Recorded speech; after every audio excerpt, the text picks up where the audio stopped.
अब बात करते हैं क्रिकेट की। तो सह मुल्की वनडे सीरीज जो है उसके दूसरे मैच में न्यूजीलैंड ने जनूबी अफ्रीका को 6 विकेटों से शिकस्त देकर फाइनल के लिए क्वालिफाई कर लिया है।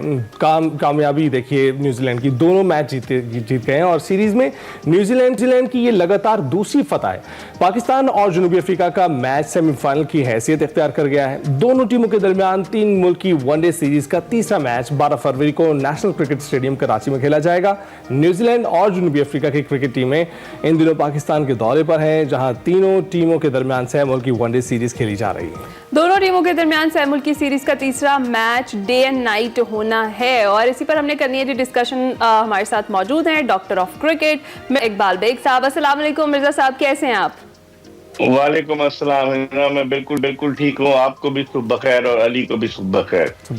मिर्जा साहब, सबसे पहले तो कल के मैच के हवाले से क्या कहेंगे आप? क्या पहले मैच की परफॉर्मेंस के बाद हम कह सकते हैं कि हम अच्छा परफॉर्म करेंगे और खास तौर पर जिस तरह से न्यूजीलैंड परफॉर्म कर रहा है उसके बाद? देखिए, कल का जो मैच है कल खेला जाएगा वो इम्पोर्टेंट है पाकिस्तान के लिए। अगर पाकिस्तान ये मैच जीतता है तो फाइनल के लिए, जिस तरह आपने कहा, क्वालिफाई करेगा। लेकिन जिस तरीके से न्यूजीलैंड ने परफॉर्म किया है ना इन 2 मैचेस में, एक मैच में उन्होंने जो है वो टारगेट को चेस किया जो कल वाले मैच में, उससे पहले वाले मैच में उन्होंने पहले बैटिंग की। बड़ी बैलेंस टीम है उनकी और आज रात 12 बजे तक आखिरी डेडलाइन है कि टीमें अपनी जो 15 रुकनी स्क्वाड में तब्दीली कर सकती हैं। तो अब पाकिस्तान पर सबकी नजरें, खबरें आ रही थी, चेयरमैन साहब का भी एक स्टेटमेंट आया था कि सिलेक्शन कमेटी को कहा है कि अगर रिव्यू करना चाहते हैं तो रिव्यू करें।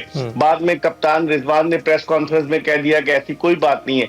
लेकिन खिचड़ी पक रही है। पाकिस्तान का स्क्वाड इतना बैलेंस नहीं है, मुतवाज़िन नहीं है। सिर्फ एक स्पिनर है। दुनिया की दीगर टीमें 3-3, 4-4 स्पिनर लेकर आ रही हैं और पाकिस्तान के ग्रुप में न्यूजीलैंड भी है और भारत भी है। तो न्यूजीलैंड डार्क हॉर्स साबित होगा इस चैंपियंस ट्रॉफी का, क्योंकि उनकी टीम बड़ी मुतवाज़िन टीम है और वो सेमीफाइनल के लिए फेवरेट हो सकते हैं, क्योंकि इस ग्रुप से पाकिस्तान, न्यूजीलैंड, बांग्लादेश और भारत है। बांग्लादेश की परफॉर्मेंस इतनी अच्छी नहीं है, तो मुकाबला होगा पाकिस्तान, न्यूजीलैंड और भारत में कि कौन सी 2 टीमें सेमीफाइनल के लिए क्वालिफाई करती है। बहुत तगड़ी टीम दिखाई दे रही है न्यूजीलैंड की और उन्होंने साबित भी किया है पिछले 2 मैचेस में हमारे सामने, और कितने बड़े मार्जिन से जीत रही है मिर्जा साहब। लेकिन अब साउथ अफ्रीका के साथ जो मैच है पाकिस्तान का कल का, उसके हवाले से क्या आप कहेंगे कि पाकिस्तानी टीम अब तैयार है साउथ अफ्रीका से जीतने के लिए, कि कहीं खुदा न खास्ता ऐसा ना हो कि उनसे भी हार जाए? नहीं, साउथ अफ्रीका को हम उनके होम ग्राउंड पर वनडे सीरीज हरा कर आए हैं, लेकिन वो जो उनके स्टार प्लेयर थे, स्टार परफॉर्मर थे, वो जो असायम अयूब, वो तो कल लंदन में हानिया आमिर के साथ बैठे हुए थे, एक प्रोग्राम में खड़े हुए थे, मैंने देखा उनको। अब लगता है कि वो फिटनेस रीगेन कर रहे हैं।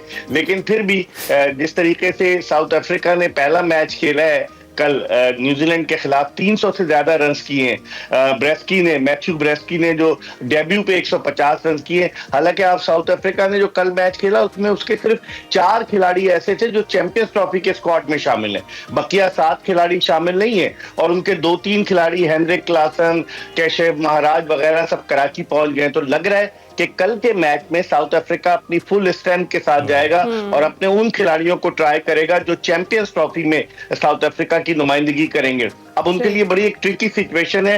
ओपनर ब्रेस्की ने 100 कर दिए, 150 हाईएस्ट स्कोर है वनडे इंटरनेशनल क्रिकेट में डेब्यू पर किसी भी बैट्समैन का, और वो दुनिया के 20वें बैट्समैन है। पाकिस्तान के अब तक 3 खिलाड़ी जो हैं वो डेब्यू पे 100 कर चुके हैं, सलीम इलाही, उनके अलावा आबिद अली और इमामुल हक।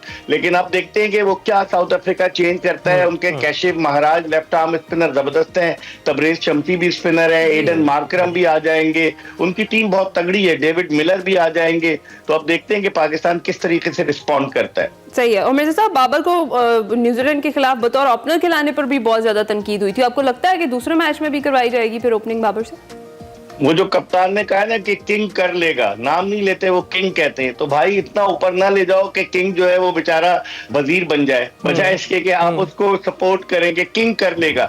अब उसने क्या किया, 10 रन किए पहले मैच में। और बाबर आजम ने इससे पहले अपने वनडे इंटरनेशनल कैरियर में, आप उनको 10 साल हो रहे हैं, सिर्फ 2 मरतबा इनिंग्स ओपन की थी और दोनों मरतबा वो नाकाम रहे थे। अब उनसे इनिंग्स आप ओपन करा रहे हैं, कॉम्बिनेशन नहीं अच्छा ना है ना, कॉम्बिनेशन की बात होनी चाहिए कि आप इस पे आपने एक ओपनर रखा हुआ है फखर जमान, अगर वो खुदा ना खास्ता नहीं चलेगा तो बाकी बैटिंग लाइनअप पर प्रेशर आ जाएगा। तो कॉम्बिनेशन के हवाले से लोग क्रिटिसाइज कर रहे हैं कि पाकिस्तानी टीम में एक स्पिनर एक ओपनर है, तो ये कहाँ का इंसाफ है। बिल्कुल ठीक। तो लेकिन अगर आप ओपनिंग के लिए किसी को भेजें फखर के साथ, तो आप किसको भेजेंगे? इसी स्क्वाड में से आपको चूज करना पड़े। देखिए इस स्क्वाड में तो कोई चॉइस है नहीं, लेकिन बाद लोग कह रहे थे कि शायद सऊद शकील से इनिंग्स ओपन कराएं क्योंकि वो फंस कर खेलते हैं, लेकिन फिर सऊद शकील जो है और फखर जमान के साथ अगर इनिंग्स ओपन करते हैं तो कंट्रास्ट होगा। फखर मारते हैं, सऊद सिंगल डबल नजिस करते हैं, लेकिन उनको भी पिछले मैच में क्रिकेट की बस के तना मुसाफिर की तरह उनको बिठाया हुआ था उन्होंने डग आउट में, वो बैठे हुए देख रहे थे, बाद में फील्डिंग के लिए आ गए, हारिस रऊफ जख्मी हो गए। तो अब होगा क्या, ये कॉम्बिनेशन तो टीम मैनेजमेंट डिसाइड करेगी। वैसे तैयब ताहिर का नाम भी ले रहे हैं बहुत सारे लोग, उस पर क्या कमेंट करेंगे? तैयब ताहिर टेक्निकली इतने अच्छे नहीं है, वो मिडिल ऑर्डर के लिए सही है, 30 रन उन्होंने किए, लेकिन जब एक अच्छी क्वालिटी बॉलिंग आएगी तो उसके खिलाफ उनको मुश्किल हो सकती है। जैसे रबादा अगर वापस आ जाएंगे साउथ अफ्रीका की टीम में तो, और मार्को जेनसन वापस आ जाएंगे, उनकी बॉलिंग अच्छी है साउथ अफ्रीका की। फिर कॉर्बन बॉश भी जो है वो भी खेलेंगे। कल कॉर्बन बॉश के बड़े भाई इथनाल बॉश ने भी अपना डेब्यू किया और उनके वालिद भी एक टेस्ट मैच खेल चुके थे साउथ अफ्रीका की जानिब से, और सिर्फ 33 बरस की उम्र में कॉर्बन बॉश और इथनाल बॉश के वालिद की डेथ हुई थी और लोगों ने कहा था कि सस्पिशियस है, शायद उनको जहर दे दिया गया। बहरहाल वो अब ऊपर से देख रहे होंगे, उनके दोनों बेटे साउथ अफ्रीका को रिप्रेजेंट कर चुके हैं। सही है। और सर आज कराची नेशनल स्टेडियम की भी कह लें नकाब कुशाई होने वाली है, आप क्या कहेंगे उस पर? हाँ, नकाब कुशाई का आपने सही लफ्ज इस्तेमाल किया, लेकिन ये स्टेडियम बनाता है ना 1955 में, यहाँ पाकिस्तान और इंडिया का पहला टेस्ट मैच खेला गया था। पहला छक्का यहाँ पर न्यूजीलैंड के रीड ने लगाया था। यहाँ जो है वो इंतखाब आलम ने टेस्ट क्रिकेट में अपनी पहली गेंद पर है जो है विकेट हासिल की थी, और इसी स्टेडियम में अमेरिका के वाइस सदर थे आइजनहावर, जिन्होंने एक दिन का खेल देखा था दिसंबर 1959 में वर्सेस ऑस्ट्रेलिया, वरना अमेरिकन प्रेसिडेंट कहाँ क्रिकेट में जाते हैं। तो स्टेडियम की किस्मत बदली थी 1955 के बाद 1987 में, फिर जो वर्ल्ड कप हुआ था, फिर 1996 के वर्ल्ड कप में, और अब फिर किस्मत बदली है। तो यकीनन लोग मुंतजिर है, रंगारंग तकरीब होगी और फ्री एंट्री है। तो अब देखते हैं कि स्टेडियम की एक नई बिल्डिंग भी बन गई है, एलईडी लाइट्स लग गई हैं, स्क्रीन लग गई है, लेजर तो अल्लाह शो करे होने कि वाला ये है। स्टेडियम बिल्कुल। और मिर्जा साहब हम तो इनकरेज कर रहे हैं, बार बार कह रहे हैं नाजरीन को कि जाइए लाइव देखिए, स्क्रीन पे मत देखिए। अब कोरोना का टाइम खत्म हो चुका है, स्क्रीन को छोड़ दें। और हमने मिर्जा इंसाइक्लोपीडिया से आपको सारी की सारी इंफॉर्मेशन निकाल कर दे दी, आपके सामने रख दिए। Thank you very much Mirza साहब, हमें तफसीला से आगाह करने के लिए। जो भी सूरत हाल है मिर्जा साहब ने आपके सामने रखी है, और एक बार फिर अपील करेंगे, जाइए स्टेडियम्स में जाकर मैचेस देखिए, क्योंकि बार परफॉर्म भी करें, बिल्कुल बार बार नहीं सकेंगे। हमारी क्रिकेट टीम के साथ तो जो कोई सूरत हाल है वो तो उनके अपने मामला चल रहे हैं, लेकिन आप जाइए, और टीमें भी हैं देखने के लिए, और खिलाड़ी भी हैं।